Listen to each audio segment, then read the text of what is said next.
بسم اللہ الرحمن الرحیم۔ السلام علیکم ورحمۃ اللہ وبرکاتہ۔ محترم ناظرین، امید ہے کہ آپ حضرات خیریت سے ہوں گے۔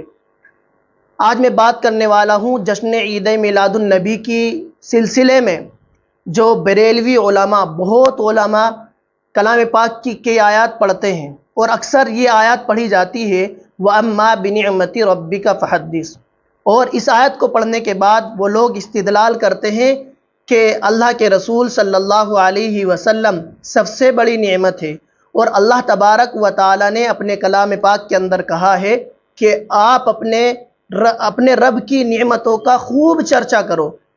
تو اس آیت سے استدلال کرتے ہوئے کہتے ہیں کہ رسول اللہ صلی اللہ علیہ وسلم تمام ایمان والوں کے لیے سب سے بڑی نعمت ہے، اور اللہ تعالیٰ نے کہا ہے کہ اپنے رب کی نعمت کا خوب چرچا کرو۔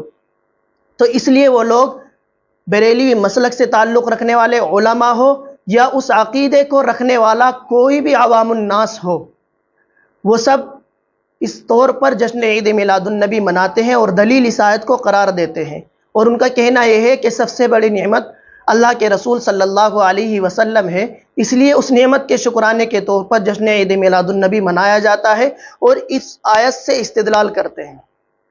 تو آج ہم اسی بات کو دیکھیں گے۔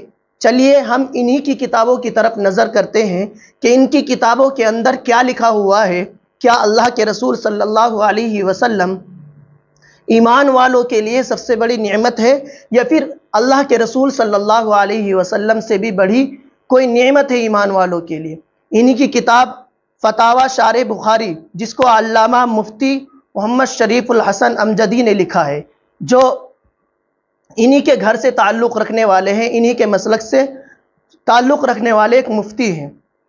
انہوں نے اپنی کتاب کے اندر لکھا ہے، سوال قائم کیا گیا ہے کیا حضور صلی اللہ علیہ وسلم قرآن پاک سے افضل ہے؟ کسی نے ان سے سوال کیا، حضرت رسالت مآب صلی اللہ علیہ وسلم کی شان اقدس کا مرتبہ بڑا ہے یا قرآن پاک کا؟ بندہ ناچیز نے چند دن پہلے ایک محفل میں دو آدمیوں کو بحث کرتے ہوئے سنا، مگر اپنے کم علمی کے باعث کچھ نہ کہہ سکا۔ آپ سے استدعا ہے کہ تفصیلاً اس مسئلے پر تحریر فرما کر ممنونیت کا موقع بخشے۔ اب جواب سنیے مفتی صاحب کا، جو انہی کے مسلک سے تعلق رکھنے والے ہیں۔ غور سے سننے والی بات ہے۔ الجواب: اصل مسئلہ سمجھنے کے لیے پہلے قرآن کے دو اطلاق کو ذہن نشین کر لیجئے۔ قرآن حقیقت میں اللہ عز و جل کا کلام اور اس کی صفت ہے، جو واجب، قدیم، غیر مخلوق ہے۔ یہ قرآن کا حقیقی معنی ہے، لیکن ہمارے عرف میں قرآن اس مصحف یعنی کتاب کو کہا جاتا ہے جس میں قرآن لکھا ہوا ہو۔ مثلاً بولتے ہیں یہ قرآن مجید بہت خوبصورت لکھا ہوا ہے، اس قرآن مجید کا ہدیہ کیا ہے، فلاں نے قرآن مجید مسجد پر وقف کیا، قرآن مجید کی سنہری جلد بندھوا دو، وغیرہ وغیرہ۔ ان تمام محاورات میں قرآن سے مراد مصحف اور کتاب ہے، اور یہ بلا شبہ حادث اور مخلوق ہے۔ قرآن مجید بمعنی اول یعنی اللہ عز و جل کی صفت قدیم تمام مخلوقات حتیٰ کہ خود حضور اقدس صلی اللہ علیہ وسلم سے بھی افضل ہے۔ ان مولانا نے کیا لکھا؟ انہی مسلک کے تعلق سے، انہی کے مسلک سے تعلق رکھنے والے یہ مفتی صاحب ہیں، وہ اپنی کتاب کے اندر یہ بات لکھتے ہیں کہ اللہ کے رسول صلی اللہ علیہ وسلم سے بھی افضل قرآن پاک ہے۔ اس معنی کر کسی کو قرآن سے افضل بتانا کفر ہے، قرآن سے افضل بتانا کفر ہے۔